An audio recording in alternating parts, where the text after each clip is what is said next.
ખાવાનું તમારું એવું હોવું જોઈએ કે ત્યાંના જેટલું તે તમારા પૈસા ને ઘણું કરે, વધારે તમારા પૈસા ઇન્કમ વધે, જે પૈસા કમાઈને લાવો છો એ સારું ડબલ થાય, સારું સેવિંગ્સ થાય અને સારા કામમાં લાગે. જો પેલી સાઈડ હું કીધું તો એ સાઉથ ઈસ્ટ ડિરેક્શન થઈ ગયું, તો ત્યાં તમે જેટલા પૈસા મૂકશો ને એટલા એ પૈસા ખૂબ જ ઝડપથી વપરાઈ જશે, હાથ પર કઈ બચશે જ નહીં. કારણ કે અગ્નિ તત્વનો ખૂણો છે, અગ્નિ તત્વના ખૂણામાં પૈસા મૂકો તો બધા પૈસા ખાલી થઈ જાય, પડી જાય. અને અહીંયા આગળ તમે મૂકો તો તમારી ઇન્કમ સ્ટેબલ રહેશે. બરાબર છે? એટલે તમે આ આખા વર્લ્ડમાં તમે કારણ કે આ તમારું ઈસ્ટ ડિરેક્શન છે, પૂર્વ દિશા છે. તો પૂર્વ દિશામાં તમે તમારા ભગવાનને રાખો તો તમે આ સાઈડ તમે રાખી શકો છો, સારું રહેશે. અહીંયા આગળ સારું રહેશે. આ એમ પણ સૂર્યની ઉગમની દિશા છે. તો મંદિર માટે તમારા માટે એક આ પોર્શન પરફેક્ટ છે અને એક આ પોર્શન, યાની પાછળની આ વોલ છે ને એ પોર્શન બરાબર.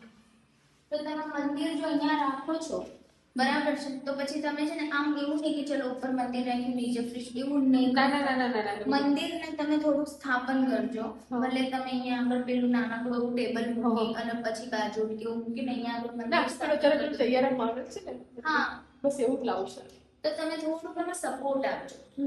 મંદિર છે ને હંમેશા આપણા આટલા લેવલનું હોવું જોઈએ. એટલે આપણે પૂજા કરીએ છીએ તો આપણા ફેસ ટુ ફેસ એટલા સુધીમાં હોવું જોઈએ. તો તમે મંદિર જેટલું પણ ના ઊંચું નહીં લગાવો, અહીંયા લગાવો તો તમારું પરફેક્ટ છે.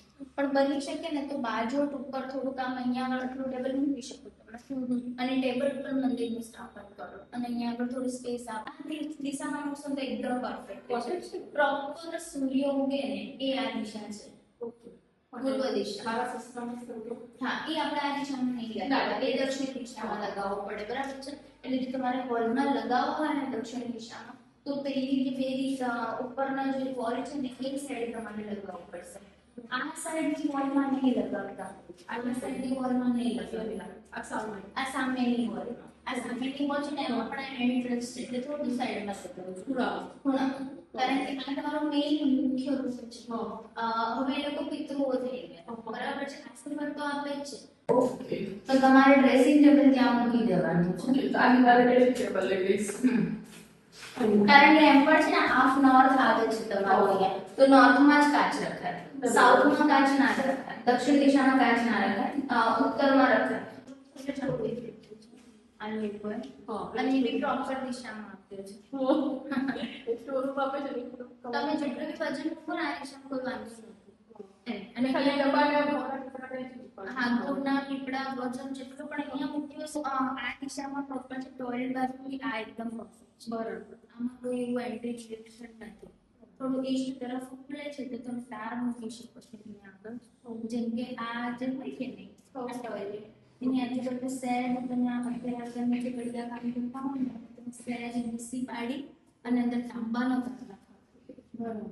તો એ ટોયલેટનું વાસ્તુ ઘરમાં નહીં કરે, કારણ કે પૂર્વ ફેશિંગ થઈ ગયું છે, ઈસ્ટ ફેશિંગ થઈ ગયું છે. બાકી જગ્યા કમળ બરાબર છે પણ એની કોઈ નેગેટિવિટી ઘરમાં ના આવે એટલા માટે આપણે ત્યાં આગળ સામે પૂર્વ દિશા છે એટલે ત્યાં આગળ આપણે ઘીસી પાડી અને આટલો આમ આટલો ચોરસ જ આવે છે આમ, તો એ આમ અને આમ એવી રીતે તમારે લગાવડાવી દેવાનું છે.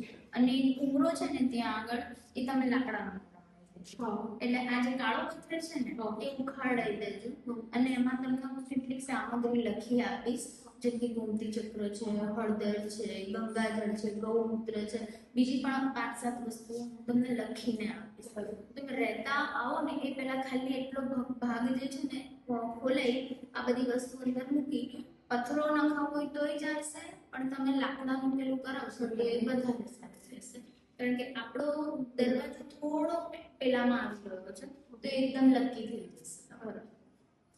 એટલે એક્ટિવેટ થઈ જશે, બરાબર. તમારો આ તમારો રૂમ છે, બરાબર છે. એમાં તમારો નોર્થ વેસ્ટ ખુલે છે, તમે આ રૂમ તમે રાખવાના છો. તો આ રૂમમાં તમને જે ઘરના કપલ હોય અને જે ઘરનો મેઇન વ્યક્તિ કમાનારો હોય એને સાઉથ વેસ્ટનો રૂમ એના સુવા માટે રાખવાનો હોય. એટલે તમે ને તમારા હસબન્ડ જે છે અત્યારે તો બધી જવાબદારી ને બધું એ કરી લાગજો, બરાબર છે. એટલે મોસ્ટ ઓફ તમારા માટે આ રૂમ બરાબર નથી, પ્રોપર નથી. નોર્થ વેસ્ટ કોઈ વ્યક્તિ એકલા રહેતો હોય, કોઈ વૃદ્ધ રહેતો હોય કે ઘરની છોકરીઓ માટે આ રૂમ બેસ્ટ છે. એટલે તમે તમારી દીકરીને